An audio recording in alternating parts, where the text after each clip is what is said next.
Hello again, everyone. This is Michael Jones. We're back here for tip number 19 in our Medical Exercise Training 101 ebook series.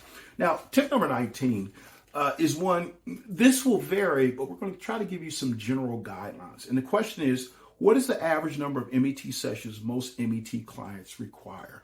And that's going to vary from condition to condition. So we're going to give you some general guidelines. These aren't etched in stone, but they give you a rough idea.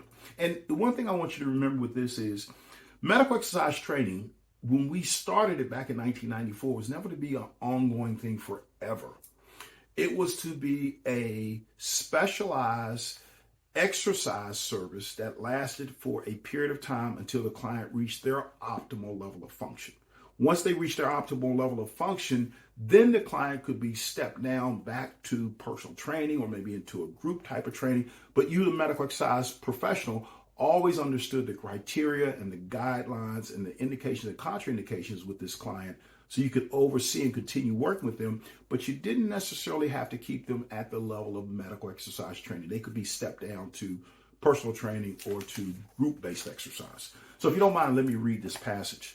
The number of sessions an MET client requires varies based on the severity of the condition, whether or not the client has undergone surgery, their age, and their level of health. So let's explore some of the common conditions and the number of sessions generally needed. Notice I use the term generally.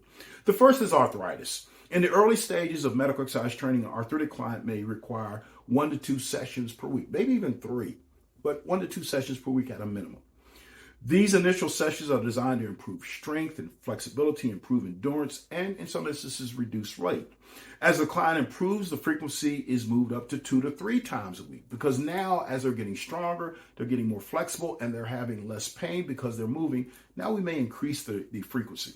As the client's strength, flexibility, and endurance improve, he or she may tolerate a greater frequency and even a higher intensity of exercise. Lumbar clients generally need 2 times per week for the first 4 to 6 weeks.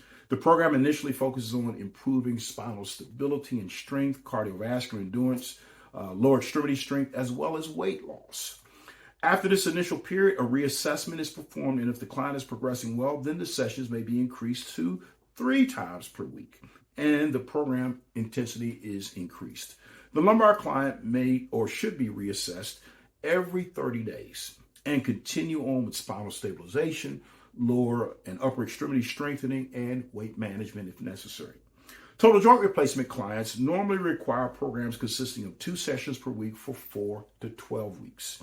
These programs focus on improving lower extremity strength, core strength, balance training, cardiovascular endurance, and for some clients, weight management programming due to weight gain associated with the joint replacement prior to the joint replacement being less active due to their pain, they now gain more weight. Hypertensive, diabetic, and obese clients require frequent exercise starting at 3 times per week.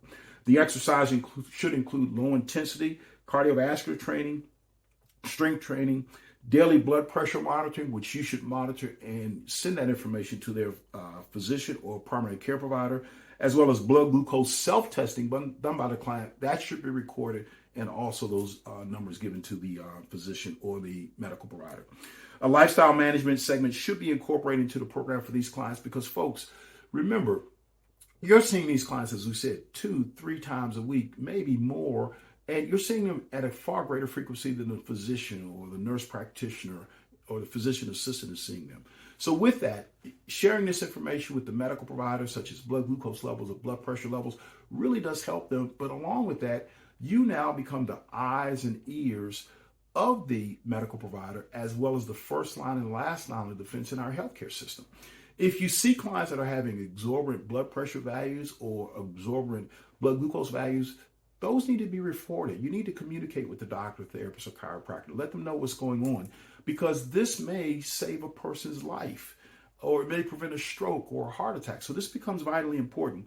So lifestyle management should be a key component in your exercise management process for a lot of these individuals, because the medical providers just don't have the time to do it. And please don't criticize them for that. They're faced with more paperwork. They're faced with more patients coming in the door and less time. So they need to get a break. And the break should come from are very well-trained medical exercise professionals out there providing great exercise, but also providing tidbits of lifestyle education. And with that, clients with shoulder and knee conditions usually require 2 days per week for anywhere from 8 to 12 weeks. If these clients have severe arthritic changes or have undergone surgery, longer programs may be required. The exercise program should incorporate strength training, flexibility training, weight management programming, and the correction of postural muscular imbalances. As you can see from this, it varies the number of sessions, but please understand this.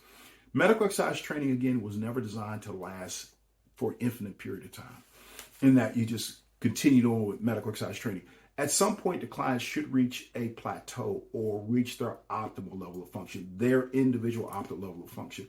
At that point, we want to maintain them there. If medical exercise training, that intensity level, and when I say intensity level, if you have to use your medical exercise training acumen to keep that client at that level, great. If you don't, and now you've gotten the client to a level where you can just simply put on your personal training hat and continue to work with that client at the personal training level, great. In our opinion here at the Medical Exercise Training Institute, medical exercise training requires a little bit higher level of understanding of clinical anatomy, pathology, kinesiology, exercise physiology, and kinesiology than does personal training. Now, some people may get offended by that, and we're not trying to say personal training is lesser, but when you add in the medical conditions and the clinical anatomy and pathology, it does require a little bit more understanding and critical thinking. So with that, and of course, as a medical exercise professional, you should be compensated for that.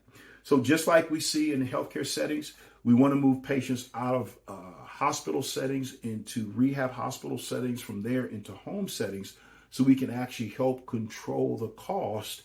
The same thing holds true with medical exercise training. We want to make sure we can control these costs, because folks, eventually, this is going to become part of mainstream medical management, the exercise component, along with physical therapy and occupational therapy, speech care, chiropractic, and all the others. So we need to be very cognizant of helping control costs and moving our clients effectively and efficiently through the system so that we can get them to that optimal level of function and help to keep them there so they're independent, so they don't come back into the system where it costs more money, but we can keep them at home. We can keep them functional. But with that, we need to be always cognizant of controlling cost. So with that, thank you for listening in. Make sure you get a free copy of our ebook manual over at MET101ebook.com. And please don't forget to check out our Medical Exercise Specialist Network. Thanks again.